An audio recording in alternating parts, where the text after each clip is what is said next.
اللہ رب العزت کا بے حد و حساب احسان ہے کہ ہم اور آپ درس قرآن کی اس محفل میں شرکت کی سعادتیں حاصل کر رہے ہیں۔ اللہ رب العزت کی بارگاہ میں دعا ہے کہ ہم سب کی حاضری کو قبول فرمائے اور ہمیں قرآن کی برکات اور سعادتوں سے ہمکنار فرمائے۔ پچھلی کئی نشستوں سے درس قرآن کے حوالے سے ہماری گفتگو سورہ اسراء پہ ہو رہی ہے اور اس کی ابتدائی 2 آیت کریمہ کے حوالے سے میں مفصل گفتگو آپ کے سامنے کر چکا ہوں۔ آج کی محفل میں سورہ اسراء کی پہلی آیت کریمہ ہی کی مناسبت سے میں کچھ ایک باتیں عرض کرنا چاہوں گا۔ جو سورہ بنی اسرائیل کی پہلی آیت کریمہ جو آیت اسراء ہے اور جس کی وجہ سے سورہ بنی اسرائیل کا ایک نام سورہ اسراء بھی ہے، جس میں اللہ رب العزت نے اپنے حبیب صلی اللہ علیہ وسلم کے سفر معراج کا تذکرہ فرمایا ہے۔ میں تو اس کے حوالے سے مکمل گفتگو کر چکا ہوں، تفسیری نکات کے حوالے سے، خلاصوں کے حوالے سے، لیکن آج میں آپ کے سامنے، چونکہ مجھے یہ حکم دیا گیا ہے کہ شب معراج اور واقعہ معراج کے حوالے سے جو اعتراضات ہیں مخالفین کے دلائل کے ساتھ، میں ان کا تذکرہ کروں اور جو ان کے جوابات علماء اہل سنت نے دیے ہیں ان جوابات کو بھی آپ کے سامنے بیان کروں، تاکہ اگر کبھی کوئی ایسا موقع آ جائے کہ کوئی منکر عظمت رسالت یا منکر معجزات رسولان عظام اگر آپ کے سامنے کچھ لب کشائی کرے، کچھ باتیں کرے، تو اس پوزیشن میں ہوں کہ کچھ جوابات ضرور دے سکیں۔ تو واقع معراج پہ جو مخالفین کے اعتراضات ہیں، انشاءاللہ آج کی جو نشست ہے، آج میں انہی اعتراضات اور ان کے جوابات کے حوالے سے کچھ باتیں آپ کے سامنے عرض کروں گا۔ ہمارے احتشام بھائی کا حکم تھا اور میں سمجھتا ہوں تعمیل بھی ضروری ہے، لہٰذا میں کچھ باتیں اس حوالے سے آپ کے سامنے عرض کرتا ہوں۔ تو یاد رکھیں کہ مخالفین کے جو اعتراضات ہیں واقعہ معراج کے حوالے سے، وہ سب کے سب اعتراضات تب ہیں جب ہمارا دعویٰ یہ ہو کہ ہمارے آقا کریم صلی اللہ علیہ وسلم کو اللہ نے معراج حالت بیداری میں جسم اور روح کے ساتھ عطا کیا۔ تو اس دعوے پر جو اعتراضات وارد کیے جاتے ہیں، ان اعتراضات کی 2 قسمیں ہیں۔ پہلی قسم نقلی اعتراضات کی ہے، جو کہ قرآن و حدیث کی روشنی میں اور اقوال صحابہ اور اقوال سلف کی روشنی میں اعتراضات کیے جاتے ہیں، اور دوسری قسم ان اعتراضات کی ہے جن کا تعلق عقل سے ہے، یعنی جو عقلی سوالات اور ایرادات ہیں۔ تو میں انشاءاللہ یہ سوالات کی دونوں قسموں کے حوالے سے کچھ باتیں اختصاراً آپ کے سامنے عرض کروں گا۔ جو نقلی اعتراضات ہیں انہیں اور ان کے جوابات، اور جو عقلی اعتراضات ہیں انہیں اور ان کے جوابات انشاءاللہ میں آج آپ کے سامنے بیان کروں گا۔ اللہ رب العزت کی بارگاہ میں دعا ہے کہ ہمارے قلوب و اذہان اور ہمارے سینوں کو علم کے لیے کھول دے اور ہمیں حق بولنے، حق سننے، حق سمجھنے اور حق پہ عمل کرنے کی توفیق عطا فرمائے۔ تو جو نقلی اعتراضات ہیں جو وارد کیے جاتے ہیں واقعہ معراج پہ، تو سب سے پہلا اعتراض ہے وہ قرآن مجید کی ایک آیت کریمہ کی روشنی میں کیا جاتا ہے۔ اللہ رب العزت اپنے مقدس کلام میں ارشاد فرماتا ہے کہ ما جعلنا الرؤیا التي اریناک الا فتنۃ للناس، ہم نے او رویا اے حبیب جو آپ کو دکھایا، وہ اس لیے دکھایا کہ تاکہ ہم لوگوں کو آزما سکیں اور لوگوں کو فتنہ میں ڈال سکیں۔ اللہ فرماتا ہے ما جعلنا الرؤیا التي اریناک الا فتنۃ للناس، اے حبیب جو ہم نے آپ کو رؤیا دکھایا وہ لوگوں کی آزمائش کے لیے دکھایا۔ تو اعتراض کا جو محل ہے اس آیت کریمہ میں کہ جس سے اعتراض کیا جاتا ہے واقعہ معراج پہ، وہ لفظ رؤیا کے حوالے سے ہے، جو میں غالباً پہلے بھی بیان کر چکا ہوں آیت کریمہ کی تفسیر میں، کہ لغت کے اعتبار سے رؤیا کا معنی خواب ہوتا ہے، خواب جو ہم نیند کے عالم میں دیکھتے ہیں۔ تو اس صورت میں اس آیت کریمہ کا مفہوم یہ ہوگا کہ حبیب جو خواب ہم نے آپ کو دکھایا وہ لوگوں کی آزمائش کے لیے دکھایا، یہ اعتراض کیا جاتا ہے۔ اور اس کا جواب تو آج سے 1400 سال پہلے حبر الامہ حضرت عبداللہ ابن عباس رضی اللہ تعالی عنہ نے ہی دے دیا تھا۔ آج ہمیں دینے کی ضرورت نہیں ہے، بلکہ 1400 سال پہلے حضرت عبداللہ بن عباس، جن کے حوالے سے آقا نے دعا کی تھی اللہم فہمہ القرآن، کہ آقا نے اللہ کی بارگاہ میں عرض کی کہ مولا عبداللہ ابن عباس کو قرآن کی سمجھ عطا فرما،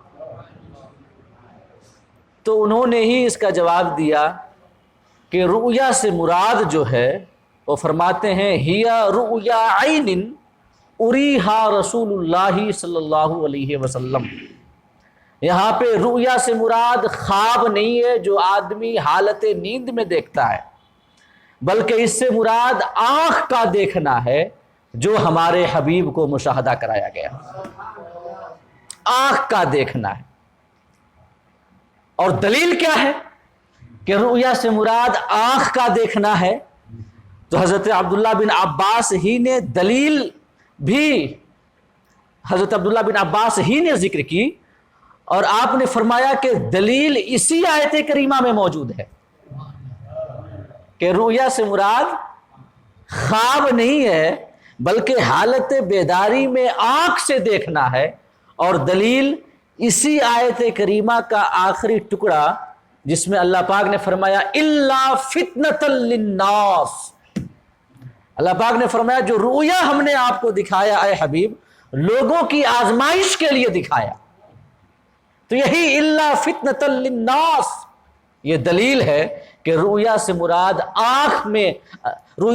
آنکھ سے دیکھنا ہے، حالت بیداری میں، خواب میں دیکھنا نہیں ہے، کیونکہ خواب میں کچھ بھی دیکھا جائے یہ کبھی بھی لوگوں کی آزمائش کا سبب نہیں بن سکتا۔ اس لیے کہ حضرت عبداللہ بن عباس نے فرمایا کہ اگر کوئی یہ دعویٰ کرے، حضرت عبداللہ بن عباس فرماتے ہیں فَإِنَّهُ لَا يُسْتَبْعَدُ عَلَىٰ أَحَدٍ أَن يَرَىٰ نَفْسَهُ، کہ یہ بعید نہیں ہے کہ کوئی شخص دیکھے اپنے آپ کو کہ یخترق السماوات ویجلس علی الکرسی ویکلمہ الرب اگر کوئی خواب میں یہ دیکھے اپنے آپ کے حوالے سے کہ وہ فضائی کائنات میں جا رہا ہے اور آسمانوں کو پھاڑ کر اوپر چلا گیا، جا کے کرسی پر بیٹھ گیا اور رب سے ہم کلام ہوا، تو عقل اسے بعید نہیں سمجھتی ہے۔ یہ فرمان حضرت عبداللہ بن عباس کا ہے۔ تو خواب میں اگر کوئی یہ دیکھے کہ آسمانوں سے پرے کرسی پہ چلا گیا، رب سے ہمکنار ہو گیا، تو یہ کوئی عقلاً بعید نہیں ہے، لہٰذا یہ آزمائش نہیں بن سکتا۔ جو اللہ پاک نے فرمایا کہ ہم نے او رؤیا آپ کو دکھایا لوگوں کی آزمائش کے لیے، تو او رؤیا آزمائش تبھی بن سکتی ہے جب وہ حالت بیداری میں آنکھ سے دکھائی جائے، جسم اور روح کے ساتھ دکھائی جائے، خواب میں نہ دکھائی جائے۔ یہ جواب حضرت عبداللہ بن عباس نے 1400 سال پہلے ہی عطا کر دیا۔ اور میں بتا بھی چکا ہوں کہ اگر خواب کا معاملہ ہوتا تو کفار اتنا واویلا ہی نہیں کرتے، انکار ہی نہیں کرتے۔ حضرت ام ہانی نے آقا کریم صلی اللہ علیہ وسلم کا دامن پکڑ لیا۔ جب یہ معراج کی صبح آقا کریم صلی اللہ علیہ وسلم نے حضرت ام ہانی سے یہ ارشاد فرمایا کہ رات میں اس سفر پہ گیا اور میں جا رہا ہوں اپنی قوم کے سامنے اس سفر کے بارے میں بتانے، تو حضرت ام ہانی نے آپ کا دامن پکڑ لیا کہ نہیں یا رسول اللہ آپ نہ جائیں، قوم ہنسے گی، مذاق اڑائے گی، انکار کرے گی، کبھی نہیں مانے گی۔ مگر آقا کریم صلی اللہ علیہ وسلم نے اپنا دامن چھڑایا اور نکل پڑے۔ حضرت ام ہانی فرماتی ہیں کہ میں نے دیکھا کہ آقا کریم خانہ کعبہ کے دروازے پہ بیٹھے ہیں اور آپ کے سامنے قوم کا جمگھٹا لگا ہوا ہے، اور آقا معراج کی تفصیلات بتا رہے ہیں، اور آقا جب فارغ ہوئے تو قوم میں سے کچھ ٹھٹھے لگانے لگے، ہنسنے لگ گئے، اور طعن و تشنیع کے تیر برسانے لگ گئے، اعتراضات وہ وارد کرنے لگ گئے۔ حضرت ام ہانی فرماتی ہیں تو یہ ہنسنا، اعتراض کرنا، سوال کرنا، حضرت ام ہانی کا دامن پکڑ لینا کہ یا رسول اللہ نہ جائیں، یہ اس بات کی دلیل ہے کہ آقا کا دعویٰ یہ تھا کہ میں حالت بیداری میں جسم کے ساتھ تشریف لے گیا، ہے کہ نہیں؟ تو یہ اس آیت کریمہ کا جواب ہے جو حضرت عبداللہ بن عباس رضی اللہ تعالی عنہ نے دیا۔ اور اس کے علاوہ نقلی جو اعتراض ہے، دوسرا اعتراض جو حدیث کی روشنی میں کیا جاتا ہے، حضرت انس ابن مالک رضی اللہ تعالی عنہ سے مروی حدیث میں یہ جملہ مذکور ہے کہ آقا کریم صلی اللہ علیہ وسلم نے ارشاد فرمایا ثم استيقظت وانا فی الحتیم، کہ پھر میں بیدار ہوا۔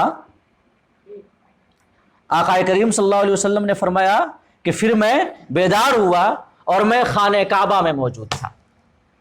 یہ حدیث کے الفاظ ہیں، آقا نے یہ ارشاد فرمایا کہ پھر میں بیدار ہوا اور میں خانہ کعبہ کے اندر موجود تھا۔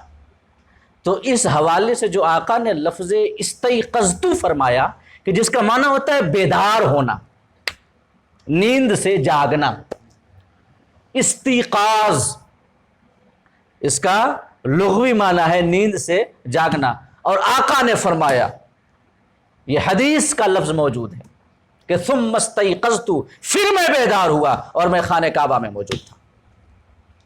تو اس سے بھی یہ ثابت ہوتا ہے کہ پورا سفر معراج نیند کے عالم میں ہوا، حالت خواب میں ہوا۔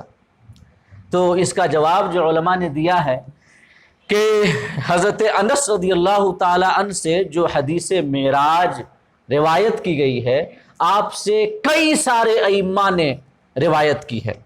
ابن شہاب زہری نے بھی روایت کی ہے، حضرت ثابت بنانی نے بھی روایت کی ہے، اور حضرت قتادہ نے بھی روایت کی ہے۔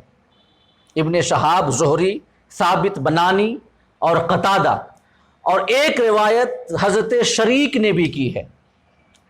تو حضرت انس سے مروی حدیث پاک کو جو حضرت شریک نے روایت کی ہے، اس میں تو یہ حصہ یہ موجود ہے کہ کہ پھر میں بیدار ہوا، ثم استيقظت، پھر میں بیدار ہوا اور میں خانہ کعبہ میں تھا. یہ حصہ صرف حضرت شریک کی روایت میں موجود ہے، اور باقی ابن شہاب زہری، حضرت ثابت بنانی، حضرت قتادہ نے جو روایتیں کی ہیں اسی حدیث کی، حضرت انس بن مالک سے، تو ان روایتوں میں یہ والا حصہ موجود نہیں ہے. اسی وجہ سے علماء حدیث نے یہ فرمایا کہ یہ حضرت شریک کی غلطی ہے، ان کے حافظہ کی خطا ہے، اس پر اعتماد نہیں کیا جائے گا. دوسرے ائمہ نے روایت کی تو اس میں تو یہ والا حصہ موجود نہیں ہے کہ پھر میں بیدار ہوا اور میں خانہ کعبہ میں موجود تھا، اس میں نہیں ہے. صرف حضرت شریک کی روایت میں موجود ہے، اور اس کے علاوہ دوسری روایتوں میں جو دوسرے ائمہ نے روایت کی اسی حدیث کو یہ حصہ اور یہ ٹکڑا موجود نہیں ہے. اور حضرت شریک کا حافظہ کمزور تھا، وہ حافظ حدیث نہیں تھے، غلطیاں کرتے تھے حدیثوں کی روایت میں، لہٰذا ان کی روایت پر اعتبار نہیں کیا جائے گا، بلکہ دوسرے ائمہ نے جو روایتیں کی ہیں ان روایتوں پر اعتبار کیا جائے گا. اور ان میں یہ حصہ نہیں ہے کہ ثم استيقظت، کہ پھر میں بیدار ہوا اور میں خانہ کعبہ میں موجود تھا. یہ حدیث کا جواب. اور ایک اور نقلی اعتراض جو سر سید احمد خان نے کیا ہے. سر سید احمد خان یقیناً مسلمانوں کے محسن ہیں، انہوں نے ہمیں یہ مسلم یونیورسٹی جیسی عظیم چیز عطا کی کہ جس پہ ہم جتنا فخر کریں کم ہے. لیکن وہ عیسائیوں کی ترقی، عیسائیوں کی سائنسی ترقی سے انتہائی خوفزدہ رہتے تھے، اور ان کے سوالات سے گھبرا کر کے جو وہ جوابات دیتے تھے وہ کسی طرح چاہتے تھے کہ اپنا دامن ان کے سوالات سے چھوٹ جائے اور اسلام عیسائیوں کے سوالات سے بری ہو جائے، چاہے اس کے لیے اسلام کے اقدار، اسلام کی روایات اور اسلام کے اصول اور قواعد ہی سے انہیں انحراف کیوں نہیں کرنا پڑتا. یہ سر سید احمد خان کی ایک خاصیت میں آپ کو بتا رہا ہوں. تو جب عیسائیوں نے اور مستشرقین نے، جو عیسائیوں کا ایک طبقہ ہے جو دن رات علم حدیث، علم قرآن اور علوم اسلامی کو حاصل کرنے میں اور مطالعہ کرنے میں مصروف رہتا ہے، کہ جن کو مستشرقین کہا جاتا ہے، اورینٹلسٹ، کہ جو کہ اسلام کو پڑھتے ہیں، اسلامک ہسٹری کو پڑھتے ہیں، اسلام کی تعلیمات کو پڑھتے ہیں، قرآن و حدیث کو پڑھتے ہیں، اور ان کا مقصود یہ ہوتا ہے کہ وہ اعتراض کر سکیں، کہیں سے ان کو ایک شوشہ مل جائے کہ وہ اسلام پر اعتراض کر سکیں اور اسلام کے حوالے سے لوگوں کے شکوک و شبہات کو ہوا دے سکیں. یہ ان کا مقصود ہوتا ہے. 14 صدیاں گزر گئیں اور عیسائیوں، یہودیوں کا ایک طبقہ شب و روز مصروف ہے، لیکن آج تک کوئی ایسا سوال وہ نہیں کر سکے جس کا دنداں شکن جواب ہمارے علماء نے نہ دیا. یہ بھی اسلام کی حقانیت کی بہت بڑی دلیل ہے کہ نہیں؟ کہ ایک بہت بڑی جماعت شب و روز مصروف رہے غلطیاں نکالنے میں، کہیں سے کوئی راستہ مل جائے کہ ہم اٹیک کریں، کسی بھی سطح پہ، یہ نظریاتی سطح پہ، عملیاتی سطح پہ، عقائد کی سطح پہ یا تہذیب کی سطح پہ، کسی بھی سطح پہ کوئی ایسا شوشہ مل سکے کہ ہم اعتراض کر سکیں. لیکن انہیں ملتا نہیں، کھینچ تان کے نکالتے ہیں، لیکن علماء ایسا دنداں شکن جواب دیتے ہیں کہ انہیں پلٹ کر کچھ اور کہنے کی ہمت نہیں ہوتی.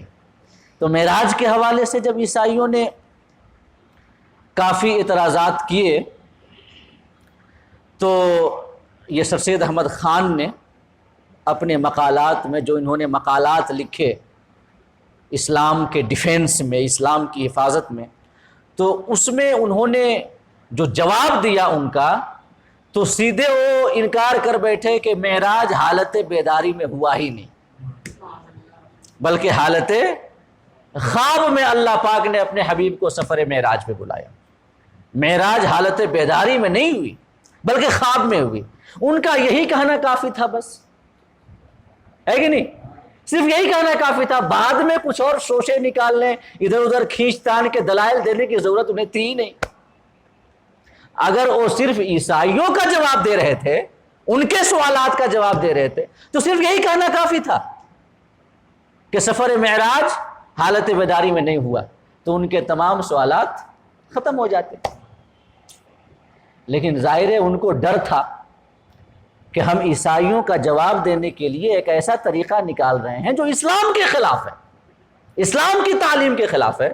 لہٰذا انہوں نے اپنے اس دعویٰ کے ثبوت میں کہ سفر معراج حالت بیداری میں ہوا بے سر و پا کی دلیلیں دی.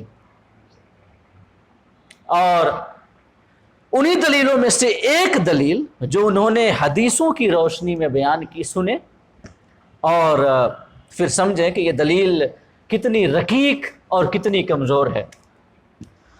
وہ لکھتے ہیں سر سید احمد خان کہ جو احادیث سفر معراج کو بیان کرتی ہیں وہ حدیثیں آپس میں متعارض ہیں، آپس میں متضاد ہیں، آپس میں متناقض ہیں اور ایک دوسرے کے خلاف ہیں، ایک دوسرے کی تردید کرنے والی. یعنی حدیثوں کا مفہوم الگ الگ ہے. کچھ حدیثیں کچھ اور کہتی ہیں، کچھ حدیثیں کچھ اور کہتی ہیں، اور جو مختلف حدیثیں ہیں ان کے مفہوم میں اتنا تضاد ہے کہ ایک حدیث دوسری حدیث کی تردید کرتی ہے. یہ ان کا دعویٰ ہے. اور اس دعویٰ کی دلیل میں جو وہ مثالیں پیش کرتے ہیں، ذرا سن لیں مثالیں. وہ پہلی مثال تو یہ دیتے ہیں احادیث کے تناقض اور تضاد کو دکھانے کے لیے کہ حدیث میں آیا، ایک حدیث میں کہ آقا کریم صلی اللہ علیہ وسلم نے فرمایا کہ بینما انا فی الحتیم، کہ اس دوران کہ میں حتیم میں تھا. ایک اور حدیث میں آیا کہ بینما انا فی الحجر، اس دوران کہ میں حجر میں تھا. اور ایک اور حدیث میں آیا بینما انا فی المسجد الحرام، اس دوران کہ میں مسجد حرام میں تھا. تو یہ حدیث میں تین باتیں مذکور ہیں آقا کریم صلی اللہ علیہ وسلم کے سفر معراج کے آغاز کے ایگزیکٹ لوکیشن کے حوالے سے، کہ کہاں سے سفر معراج شروع ہوا، اس کی اصل لوکیشن کیا تھی. حتیم، حجر اور بیت الحرام، یہ تین روایتیں. اور اس حوالے سے وہ کہتے ہیں کہ دیکھ لیں یہ تین روایتیں اور باہم متضاد ہیں، ایک دوسرے کی تردید کرتی ہیں. تو یہ دلیل اتنی کمزور ہے، انہیں اتنا پتہ نہیں کہ تینوں ایک ہی ہیں، تینوں الگ الگ نہیں ہیں. حتیم اور حجر تو ایک ہی جگہ کا نام ہے، ایک ہی جگہ کا نام ہے حتیم اور حجر.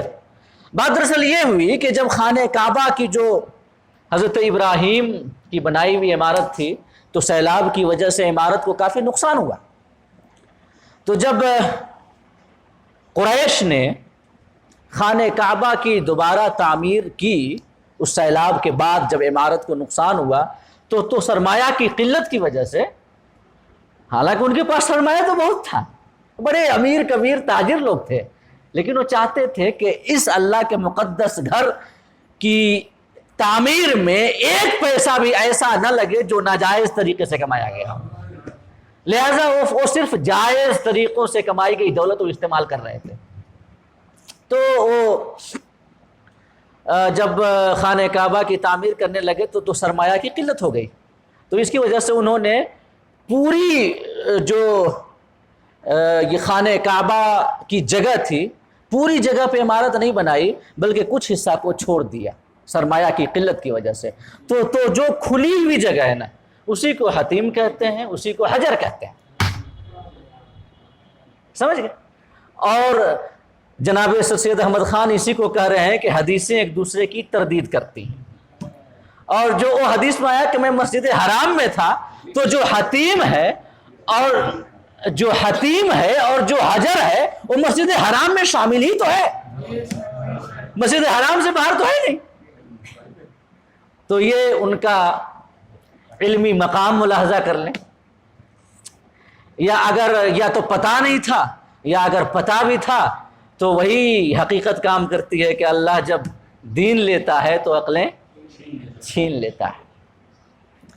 ایک یہ کہ جس کے حوالے سے انہوں نے احادیث کے درمیان تناقض دکھایا اور تضاد دکھایا, اور ایک اور حدیث پاک کہ جس کے حوالے سے انہوں نے دکھایا کہ حدیثیں ایک دوسرے کی تردید کرتی ہیں. سنیں, کافی مضحکہ خیز بات ہے کہ ایک حدیث میں آیا کہ آقا کریم صلی اللہ علیہ وسلم نے فرمایا ثم صعید بی الی السماء السادسہ فاذا موسیٰ. آقا نے فرمایا کہ پھر مجھے چھٹے آسمان کی طرف لے جایا گیا تو وہاں پر حضرت موسیٰ سے ملاقات ہوئی. یہ ایک حدیث میں آیا, اسے اپنے ذہن میں رکھیں اس مفہوم کو. دوسری حدیث میں آیا ثم عرج بنا الی السماء السادسہ فاذا انا بموسیٰ ورحب لی ودعا لی, کہ پھر مجھے چھٹے آسمان کی جانب لے جایا گیا تو میری ملاقات موسیٰ سے ہوئی تو انہوں نے مجھے مرحبا کہا اور میرے لیے دعا کی. یہ دوسری حدیث. تیسری حدیث سنیں, لما جاوزت فبکا. تیسری حدیث میں یہ بھی اضافہ ہے کہ جب میں آگے بڑھا تو حضرت موسیٰ رو پڑے. حضرت موسیٰ رو پڑے. یہ تین حدیثوں کے مفہوم ہیں. پہلی حدیث میں فقط اتنا ہے کہ پھر مجھے چھٹے آسمان کی جانب لے جایا گیا تو حضرت موسیٰ سے ملاقات ہوئی. یہ پہلی حدیث. دوسری حدیث میں اضافہ ہے کہ جب میں چھٹے آسمان کی جانب مجھے لے جایا گیا تو وہاں پہ حضرت موسیٰ سے ملاقات ہوئی. اضافہ یہ ہے کہ انہوں نے مرحبا کہا مجھے اور میرے لیے دعا کی. تیسری حدیث میں یہ اضافہ ہے کہ جب میں وہاں سے آگے بڑھا تو حضرت موسیٰ رو پڑے. اب یہ تین حدیثوں کو بیان کر کے کہتے ہیں کہ دیکھیے تینوں میں تناقض ہے, دیکھیے تینوں میں تضاد ہے. کیا تضاد ہے بھائی, کیا تضاد ہے؟ ایک میں ہے کہ حضرت موسیٰ سے ملاقات ہوئی, مان لیجئے کہ اس حدیث میں فقط اتنا ہی آقا نے بیان کیا کہ ہماری ملاقات ہوئی, اور دوسری حدیث میں آقا نے ذرا تفصیل کر دی کہ جب میں حضرت موسیٰ سے ملا تو انہوں نے مجھے مرحبا کہا, میرا استقبال کیا اور میرے لیے دعا کی. تیسری حدیث میں کچھ اور آقا نے تفصیل کر دی کہ پھر جب میں آگے بڑھا تو رو پڑے. تو ان میں تضاد کیا ہے؟ کوئی تضاد نہیں ہے. کہ جیسے کہ میں کہوں زید سے کہوں کہ میں مسجد جا رہا ہوں, ٹھیک, عمر سے کہوں کہ میں مسجد جا رہا ہوں, وضو بناؤں گا, 2 رکعت نماز پڑھوں گا. تیسرے سے کہوں کہ میں مسجد جا رہا ہوں, وضو بناؤں گا, 2 رکعت نماز پڑھوں گا, اس کے بعد کچھ اوراد و وظائف بھی کروں گا. تو بتائیں کیا ہماری ان باتوں میں کوئی تضاد ہے؟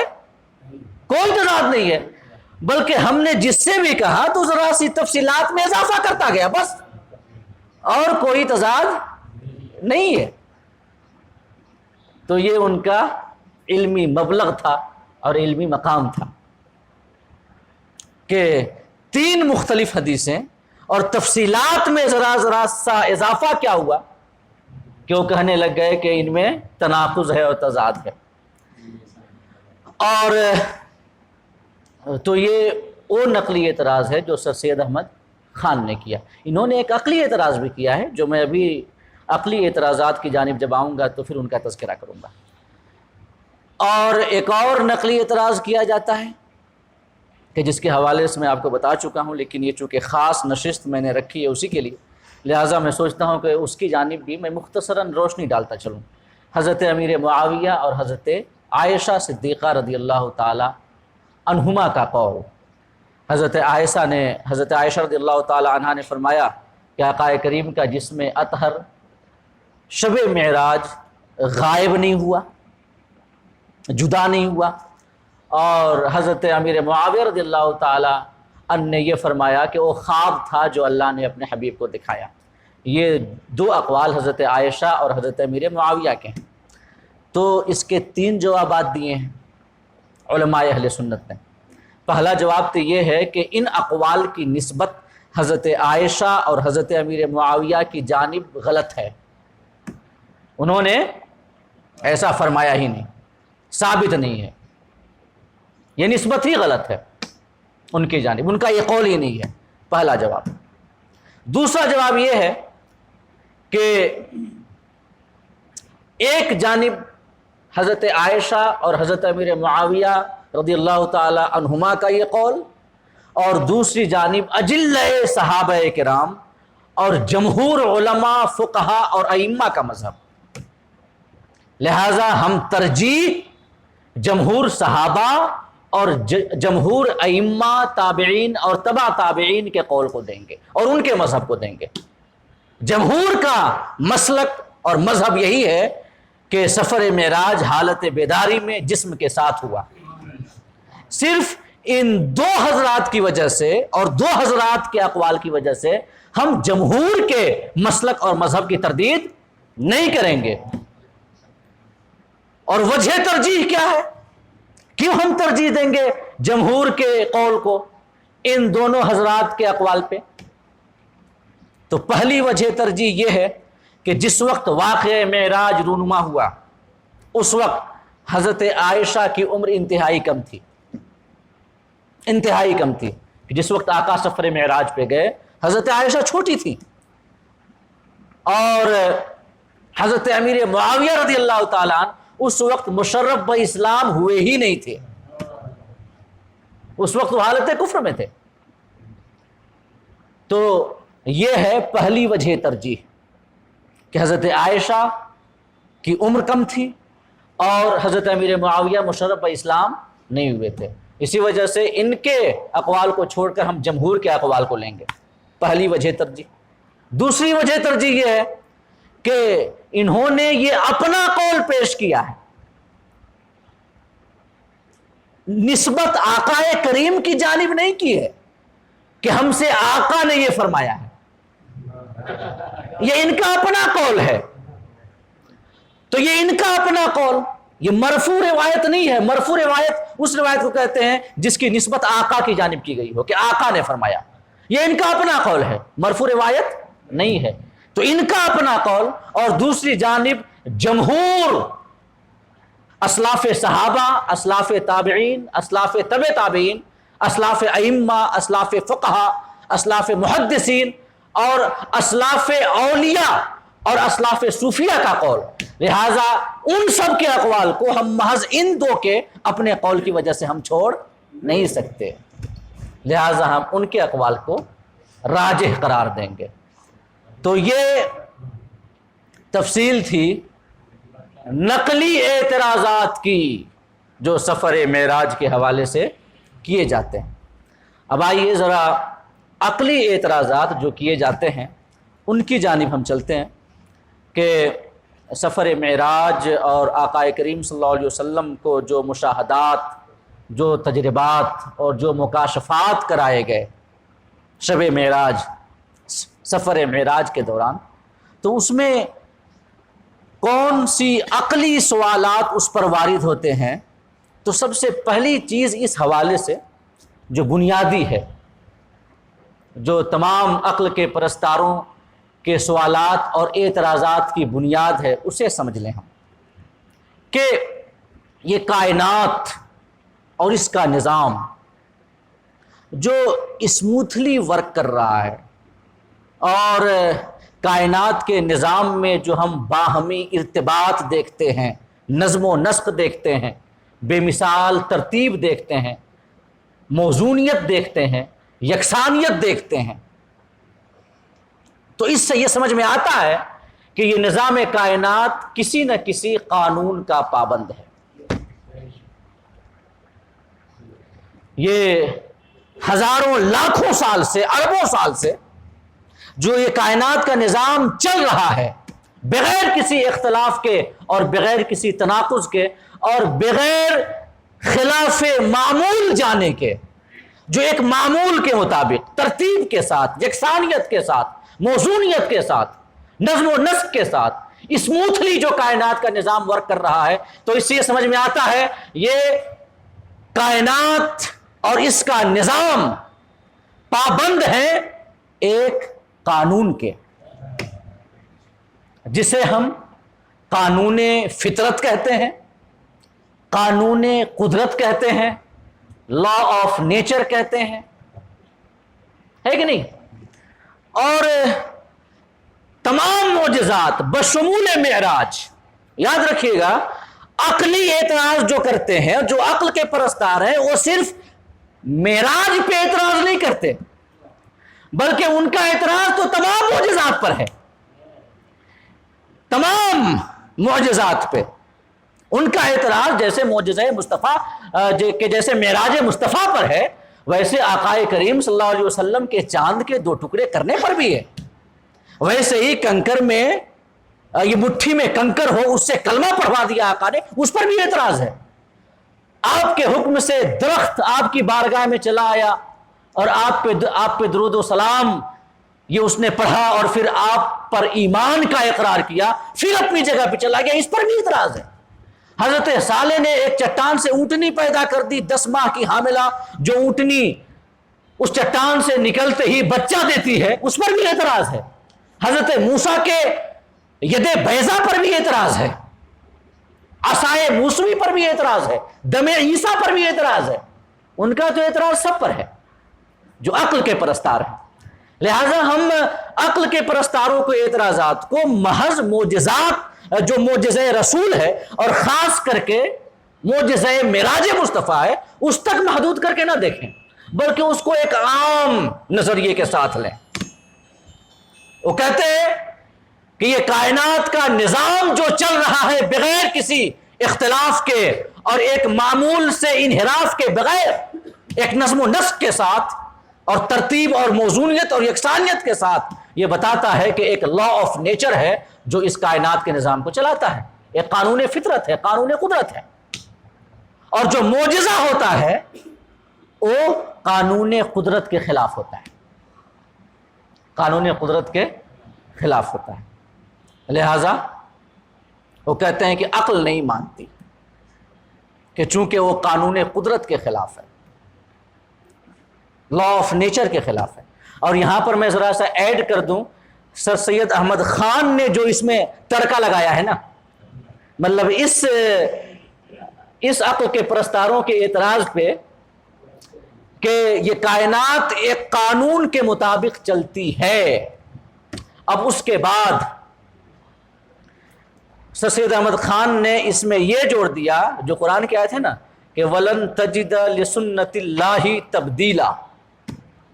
اس نے کہا کہ یہ جو قوانین قدرت ہیں یہ اللہ کی سنت ہیں،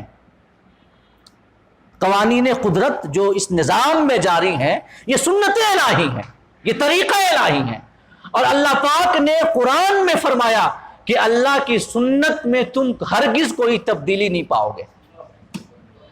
یہ سر سید احمد خان کا لگایا ہوا ترکہ ہے عقل کے پرستاروں کے اعتراض پہ، یعنی ان کی بات تو فقط عقل تک محدود تھی، اس نے قرآن سے نقل کر کے ایک آیت کریمہ بھی جوڑ دی کہ اللہ کی سنت نہیں بدلتی، لن تجد لسنت اللہ تبدیلا۔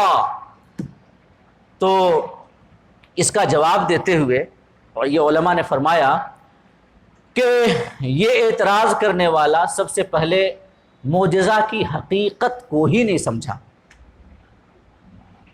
ہمارے علماء نے جو معجزہ کی تعریف کی ہے، کہیں یہ نہیں تعریف ہمارے علماء نے ذکر کی ہے کہ معجزہ وہ ہوتا ہے جو قوانین قدرت کے خلاف ہوتا ہے، لا آف نیچر کے خلاف ہوتا ہے۔ ہمارے علماء نے کہیں بھی یہ تعریف اور ڈیفینیشن بیان ہی نہیں کی ہے معجزہ کی۔ ہمارے علماء نے معجزہ کی تعریف کرتے ہوئے یہ کہا کہ الاتیان بامر خارق للعادہ یقصد به صدق من ادعى الرسالہ۔ علماء فرماتے ہیں کہ معجزہ یہ ہے کہ جو مدعی رسالت ہے، جو رسالت کا دعویٰ کر رہا ہے، اس کے ہاتھوں سے اللہ کسی ایسے امر کو پیدا کرے جو خلاف عادت ہو۔ کیا ہو؟ خلاف عادت ہو۔ علماء نے یہ نہیں فرمایا کہ خلاف قانون قدرت ہو، خلاف نوامیس قدرت ہو، لا آف نیچر کے خلاف ہو۔ علماء نے کہیں نہیں یہ فرمایا معجزہ کی تعریف میں، بلکہ معجزہ کی تعریف میں علماء یہ فرماتے ہیں جو خلاف عادت ہو سکتا ہے کہ قدرت کا کوئی ایسا قانون ہو جس قانون کے مطابق او امر جو کسی مدعی نبوت یا رسالت نے اپنے ہاتھوں سے ظاہر فرمایا وہ کسی نہ کسی قانون قدرت کے مطابق ہو سکتا ہے، لیکن چونکہ وہ خلاف عادت ہے لہذا وہ سمجھ میں ہمیں نہیں آ رہا ہے۔ تو خلاف عادت ہونے سے معجزہ کے یہ لازم نہیں آتا کہ وہ خلاف قانون قدرت بھی ہے، کیونکہ آج تک کسی سائنسدان نے، کسی فلسفی نے یہ دعویٰ نہیں کیا کہ وہ تمام قوانین قدرت کی جانکاری حاصل کر چکا ہے۔ کیا کوئی ایسا دعویٰ کر سکتا ہے کہ ہم تمام اس کائنات میں جو قوانین جو کار فرما ہیں، جو لا آف نیچر، جو لاز آف نیچر کام کر رہے ہیں، جو فزکس کے لاز کام کر رہے ہیں اس پوری کائنات میں، ہم سب کو جانتے ہیں ابتدا تا انتہا۔ کوئی یہ دعویٰ کر سکتا ہے؟ کوئی نہیں کر سکتا، اور یہ ممکن ہی نہیں ہے۔ تو ہو سکتا ہے کہ جو معجزہ ہے خلاف عادت ہے، اور یقیناً خلاف عادت ہے، لیکن ہو سکتا ہے کہ خلاف عادت ہونے کے باوجود وہ خلاف قانون قدرت نہ ہو، بلکہ کسی نہ کسی قانون قدرت کے مطابق ہو۔ اور کسی بھی پارٹیکولر چیز کے بارے میں یہ دعویٰ کرنا کہ یہ چیز خلاف قانون قدرت ہے، یہ تبھی دعویٰ صحیح ہو سکتا ہے جب دعویٰ کرنے والا تمام قوانین قدرت کے علم کا احاطہ کر چکا ہو۔ جو تمام قوانین قدرت کو جانتا ہو وہی یہ دعویٰ کر سکتا ہے کہ یہ چیز، یہ معاملہ، یہ نبی کا معجزہ یا یہ رسول کا معجزہ قانون قدرت کے خلاف ہے۔ ہاں، معجزہ کے بارے میں یہ ہے کہ وہ خلاف عادت ہے، خلاف عادت ہے، یعنی اللہ رب العزت کی عادت کریمہ کے خلاف ہے۔ اللہ کی یہ عادت ہے کہ اس نے ہر چیز کے لیے ایک ظاہری سبب تیار کر رکھا ہے، یہ اس کی عادت کریمہ ہے۔ بچہ پیدا یہ تبھی ہوگا بچہ پیدا جب میل اور فیمیل آپس میں یہ ملیں گے، یہ خدا کی قدرت ہے اور خدا کی عادت کریمہ ہے۔ اور یہ ہو سکتا ہے کہ اللہ رب العزت کسی مقصد اور کسی حکمت کے تحت اللہ کے کسی فعل کے لیے یہ کہنا کہ مقصد کے تحت یہ غلط ہے۔ اللہ کے افعال مقاصد سے خالی ہوتے ہیں، اسے ہم حکمت کہتے ہیں۔ ہو سکتا ہے کہ اللہ کسی حکمت کے تحت اپنی عادت سے الگ کسی چیز کو پیدا کر دے اور اس کا سبب بھی نہ پایا جائے، ہو سکتا ہے، کوئی بعید نہیں ہے۔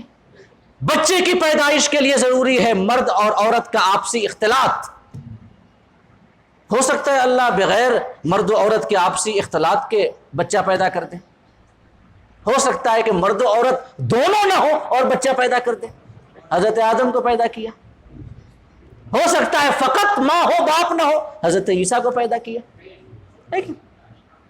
تو ہم یہ کہہ سکتے ہیں معجزہ کے بارے میں کہ وہ عادت کے خلاف ہے، اللہ کی عادت کریمہ کے خلاف ہے۔ تو کیا اللہ رب العزت کسی بھی اصول یا قاعدہ یا کسی بھی عادت کو ہمیشہ فالو کرنے کے لیے محتاج ہے کیا، اور مجبور ہے کیا؟ وہ تو فاعل مختار ہے۔ ایسا اعتراض وہی لوگ کر سکتے ہیں، اولاً تو وہ لوگ کر سکتے ہیں جو اللہ کے وجود کو مانتے ہی نہ ہو، اللہ کو نہ مانتے ہو، تو ان کے بارے میں معجزہ کے بارے میں بحث کرنا ان سے فضول ہے۔ ان سے پہلے یہ بحث ہوگی کہ تم اللہ کو مانتے ہو یا نہیں مانتے ہو، اس کے بعد معجزہ تک ایک تسلسل کے بعد جو ہماری بحث ہوگی پہنچے گی۔ اور یا ہو سکتا ہے یہ وہ اعتراض کر سکتا ہے کہ اللہ ہے، اس نے پیدا تو کیا کائنات کو، لیکن اس کے باوجود وہ ایک کونے میں بیٹھا ہوا یہ اس ہنگامہ خیر و شر کو دیکھ رہا ہے اور وہ محض مجبور ہے، اب وہ کوئی فیصلہ نہیں کر سکتا۔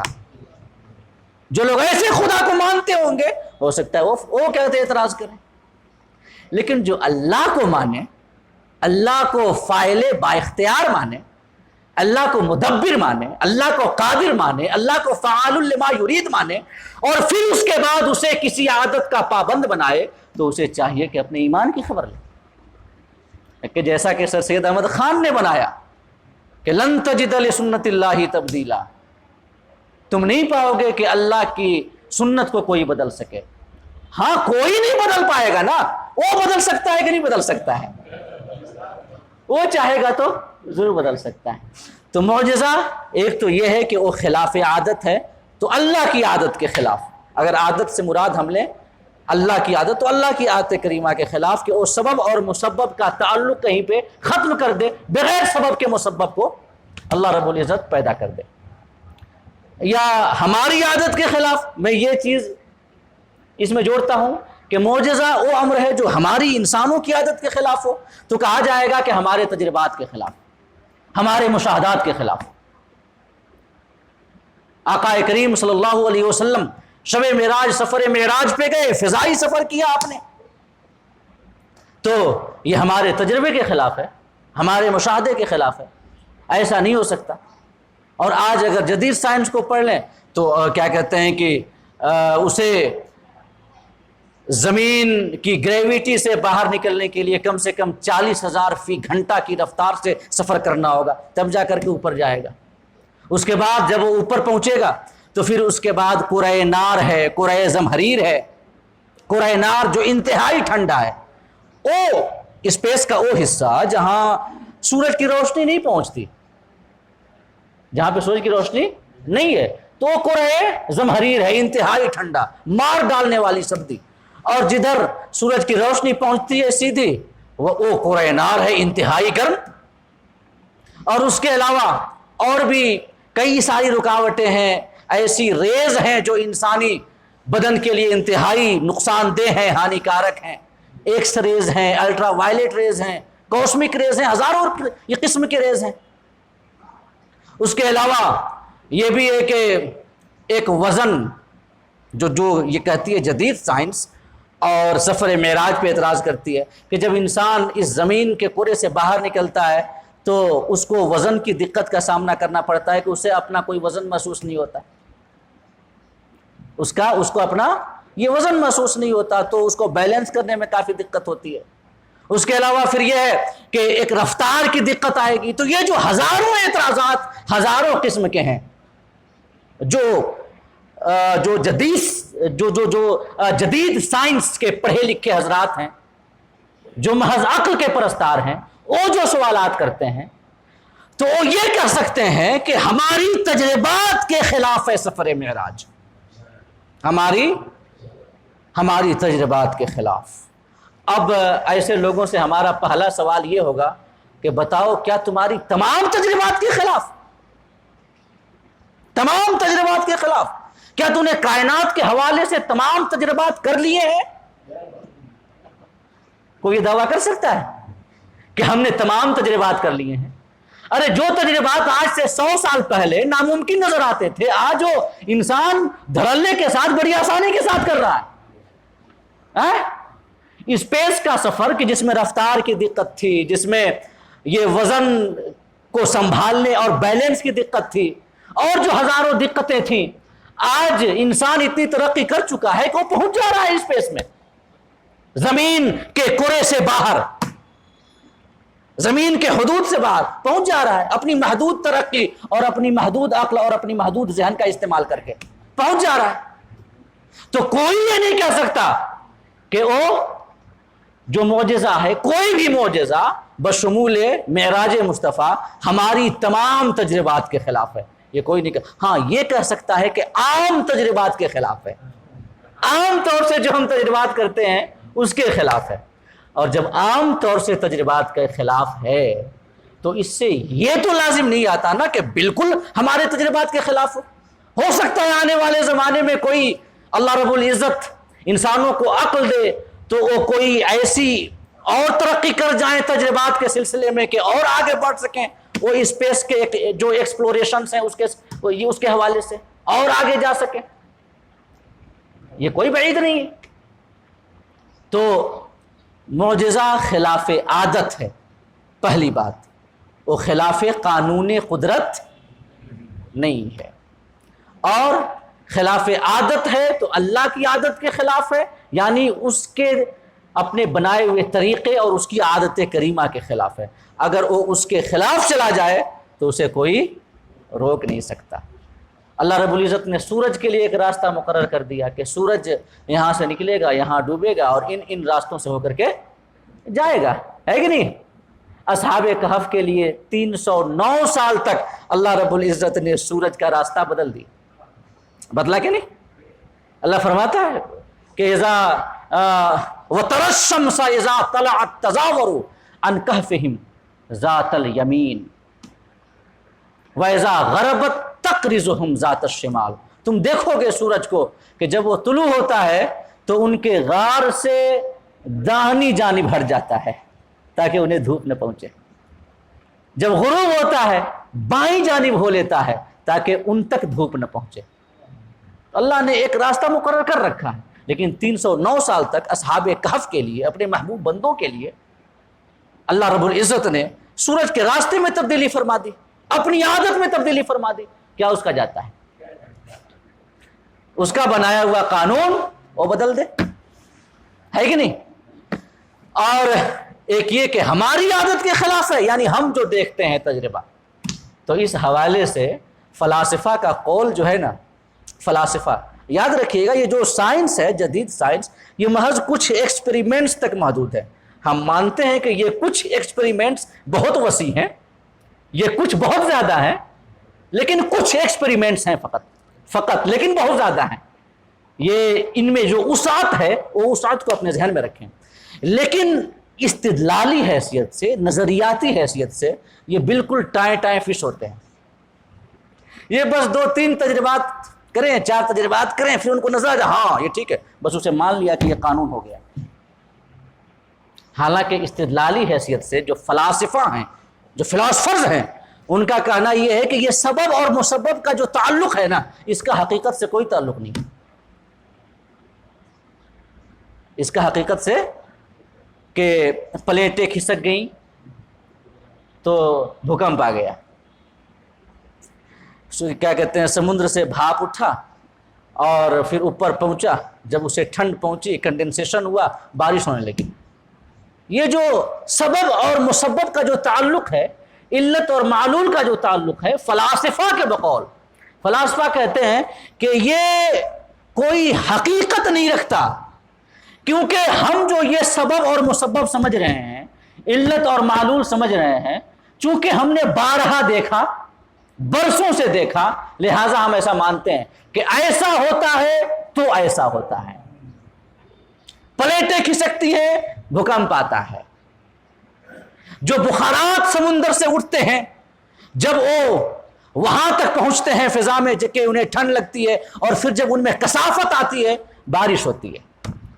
ہم نے دیکھا 12 سالوں سے، ہم نے لگا لیا کہ یہ علت ہے وہ معلول ہے، یہ سبب ہے وہ مسبب ہے، لیکن ہو سکتا ہے کہ کارن کوئی اور ہو جہاں تک ہماری رسائی نہ ہو سکتا ہے کہ کوئی اور کارن ہو جہاں تک ہماری رسائی نہ ہو۔ تو سبب اور مسبب محض تجربات اور عادات ہیں، محض تجربات اور عادات ہیں، کوئی ضروری نہیں ہے کہ وہی سبب حقیقی ہو۔ سبب حقیقی کیا ہے؟ آقا کریم صلی اللہ علیہ وسلم نے فرمایا، جب زمین پر فتنہ اور فساد زیادہ ہوتا ہے، اللہ کی نافرمانی کی جاتی ہے، گناہوں کی کثرت ہوتی ہے، تب جا کر کے اللہ رب العزت اپنی قدرت ظاہر کرنے کے لیے زمین کو ہلا دیتا ہے۔ یہ چاند میں گرہن لگتا ہے، یہ سورج میں گرہن لگتا ہے، تو ہم چونکہ جو سائنسدان ہیں، یہ انہوں نے دیکھ لیا، کئی بار بارہا دیکھا کہ یہ وہاں پہ پہنچ جائے گا، یہ جو ہے چاند اور سورج کے بیچ میں زمین آ جائے گی، چاند گرہن لگ جائے گا، سورج اور ایسے ہی اور جو اسباب بتاتے ہیں۔ تو ایک ہمارا تجربہ ہے کہ ہم دیکھتے ہیں ہم نے مان لیا، کوئی ضروری نہیں ہے کہ سبب حقیقی وہی ہو، سبب حقیقی وہی ہو، کوئی ضروری یہ نہیں ہے، ہو سکتا ہے کوئی ایسا سبب ہو جہاں تک ہماری رسائی ابھی نہیں ہو پائی۔ تو یہ عقلیات کے حوالے سے جو اعتراضات معراج مصطفیٰ پہ بشمول تمام جو معجزات ہیں انبیاء کے اور رسل کے جو کیے جاتے ہیں، یہ میں نے کچھ تفصیلیں آپ کے سامنے بیان کی اور وقت ہو چکا ہے۔ اللہ رب العزت ہم سب کو کہنے سے زیادہ اور سننے سے زیادہ ہمیں عمل کرنے کی توفیق عطا فرمائے، اور ہمارے عقیدے میں، ہمارے یقین میں، ہمارے ایمان میں پختگی اور قوت عطا فرمائے۔ آمین۔ وآخر دعوانا ان الحمد للہ رب العالمین۔